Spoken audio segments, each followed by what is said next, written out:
Growing up, my childhood was pretty rough.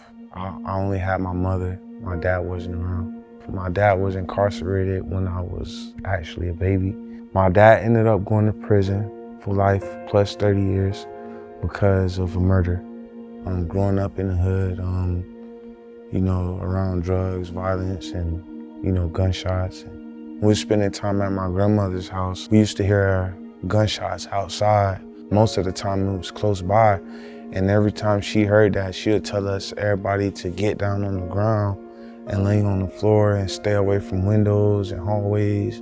At first it was scary, but then we got used to it. We did it so many times that we became numb to it. So I saw my first dead body when I was 9, and we just saw a guy laying on the ground in a pool of blood. As a kid, I didn't even notice, it was just like a normal day. The day I got shot, I was visiting a friend of mine. A white truck pulled up, and then the window rolled down, a muzzle poked out, and I saw fire just flashing. It felt like thunder, it was 17 shots, but every shot felt like thunder. It was shaking the ground. Couldn't feel my leg no more, so I couldn't run, and I automatically hit the ground. But when I hit the ground, I started crawling. I crawled in front of a car that my feet was still sticking out, and then I felt another shot. I felt like my foot just fall up in the air and then hit the ground. After that, I spent a few months in the hospital, and then they had to amputate my toe.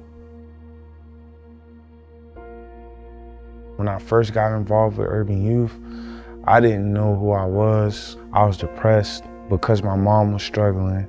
I wanted to help my mom, so I started selling drugs. I was so depressed that I started smoking weed to actually get rid of some of my depression.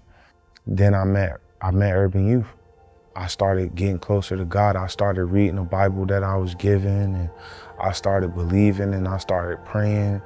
I started trusting God and asking Him, begging Him to break me out of this situation. I didn't believe that I was gonna make it out of the hood. I didn't believe that there was a way out, but as I started going to Urban Youth and being around these mentors and listening to the Word of God and reading my Bible and understanding, I started to actually realize that there would be a way out for me, and I could actually live a better life than I was living in the hood. If I would have never got involved with Urban Youth Impact or mentoring, I honestly think I probably would have died years ago. I probably would have ended up getting killed in the hood, or I'd probably be facing the same jail time as my dad. So now I have a great job. I have a 3-year-old son, and I'm soon to be engaged.